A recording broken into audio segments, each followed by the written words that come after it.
What will the future of the university look like? Perhaps more importantly, what should it look like? These are core questions we will consider this week. I suppose I should preface this lecture by saying that universities today, although obviously in need of reform, have done a reasonably good job preparing graduates for life and work. The concept of the university has been around for about 1,000 years. An institution doesn't last that long unless it adds value in one way or another. But just because universities have staying power doesn't mean that they're still fit for purpose. If anything, the COVID-19 pandemic of 2020 has shown that universities must evolve with the times and adapt to the changing economy.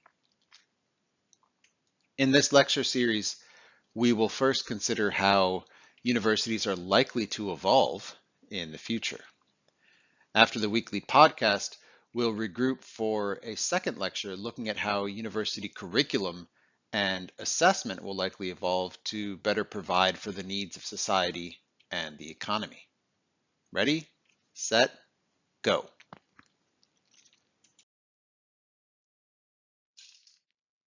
All right. What is the function of a university? This question can be answered in one of two ways. First, there is the manifest function, which refers to the obvious and explicit aim of a university.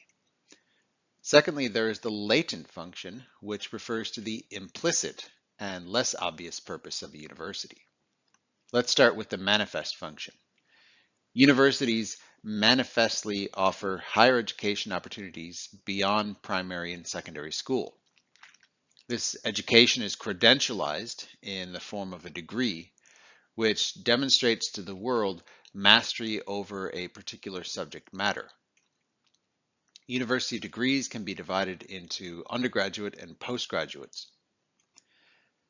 They can offer specialized training or a general liberal arts education.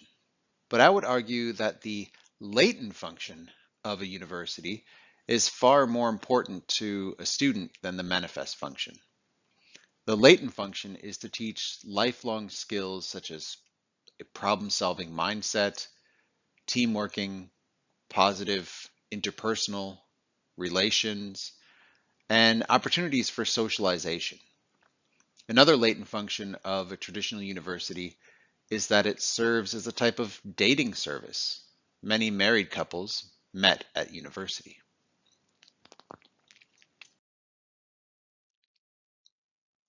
What's wrong with universities today?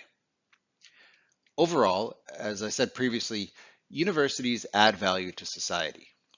Although the cost of universities to students has increased dramatically in recent years, especially in Western countries, the return on investment is still sufficiently high to entice students. The most secure and high-paying jobs in the economy are, with just a few exceptions, reserved for university graduates. In former times, manufacturing offered a lucrative career option for those not interested in or not capable of higher education. Today, manufacturing opportunities have largely been outsourced, leaving non-graduates with very low wages, low security jobs in retail and service sector. However, one could argue that the value adding margin of a university education has been perhaps decreasing concomitantly with the rising tuition fees. Universities now need to innovate in order to attract and retain students, and innovation has not traditionally been a strong suit of the higher education sector. Fortunately, the COVID-19 crisis has forced some universities to rethink their service model. Time will only tell if they make the necessary value-adding changes.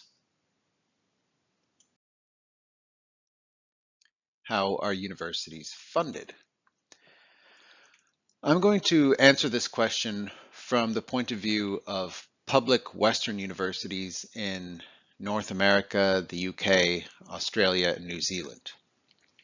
State financial support has I would say, plummeted in recent decades, forcing universities to seek other sources of revenue to compensate for those losses. The key source of revenue for such universities has been traditionally international students, particularly ones from China seeking a Western education.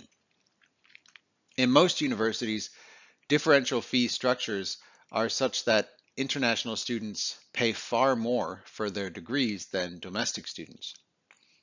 The high fees paid by international students not only funded research universities and research initiatives, but also subsidized loss-making education for local, that is to say, home students. Today, the funding model has been largely disrupted by COVID-19, especially in Australia, where virtually no international students have been allowed to study. In short, universities need to rethink their funding model and curriculum to ensure their sustainability. Okay, so how should universities be funded in the future? Well, there's no easy answer to this question. Many on the political left call for fully state-funded universities and the eradication of tuition fees.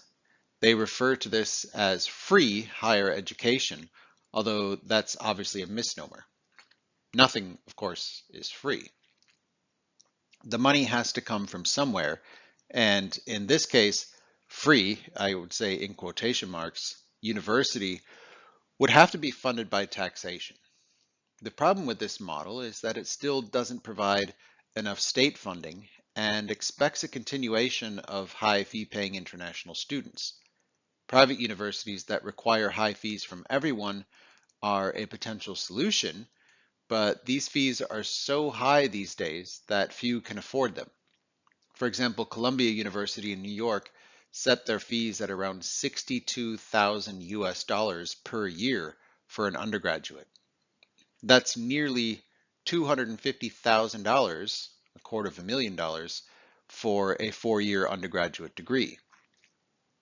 One innovative market-based solution might be no upfront fees for students, but certain percentage, for example, of post-graduation income being paid over time to the university.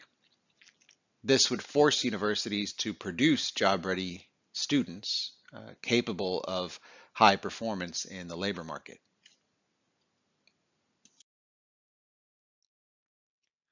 What other reforms could benefit universities and graduates? Well, one major problem with research-intensive universities these days is that professors are expected to be excellent researchers and excellent teachers simultaneously.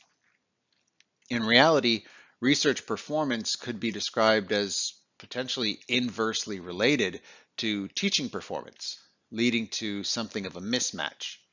That is, excellent researchers may not be great at teaching, and excellent teachers may not be great at research. Very few academics reach that sweet spot where they are excellent at both tasks. To solve this dilemma, universities could consider offering exclusively research professorships or teaching professorships where members of each occupational group can specialize in what they do best. This foundational logic of the importance of specialization and the division of labor was articulated over 300 years ago by Adam Smith. You've heard the expression, a jack of all trades is an expert at none. Well, by offering different contracts, universities can improve outcomes in the areas of research and teaching. Are there any other reforms that might improve service delivery? Maybe. Another major problem with universities these days is the unprecedented rise of administrators compared to professors. Traditionally, the university workforce was composed primarily of academics, but with the flood of money from high-paying international students, universities have hired legions of middle managers, executives, and administrative staff, from marketing departments to student services officers. Whilst obviously some level of administrative support will always be needed to ensure that a university runs efficiently, one could argue that the pendulum has now swung too far away from academic labor.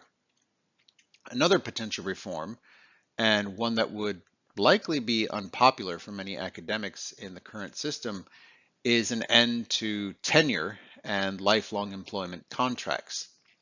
It's increasingly likely that universities could deliver better teaching and research outcomes with a series of fixed-term renewable contracts that are extended exclusively on the basis of performance.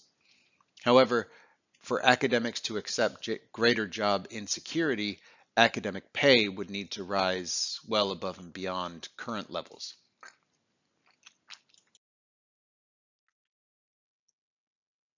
But if we get rid of tenure, how could we ensure freedom of speech? Well, that's a great question, and one that is obviously very dear to my own heart. Freedom of speech on campus has been eroded in recent years. Both academics and students have been canceled for expressing views that are seen as unpalatable to some groups. What distinguishes a university from a company is its commitment to freedom of speech and expression and transparency, both of which must be strengthened in universities moving forward.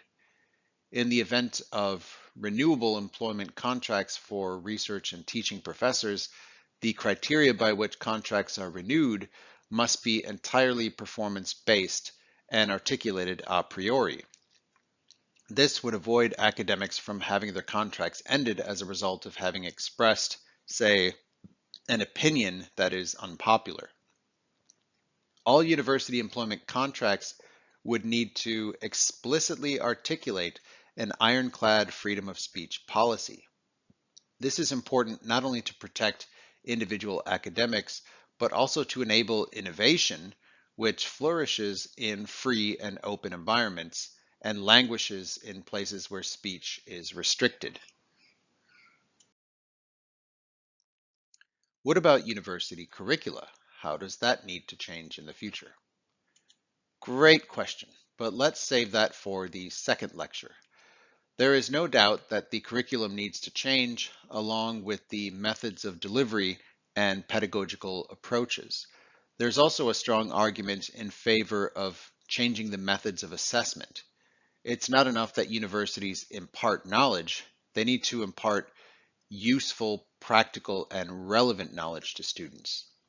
The teaching we do has to inspire and liberate the mind. The research we do has to solve a social, political, cultural, economic, philosophical, or scientific problem. Let's now move on to this week's podcast where I speak with a leading expert on the future of the university. Then we'll return to part 2 of this week's lecture series.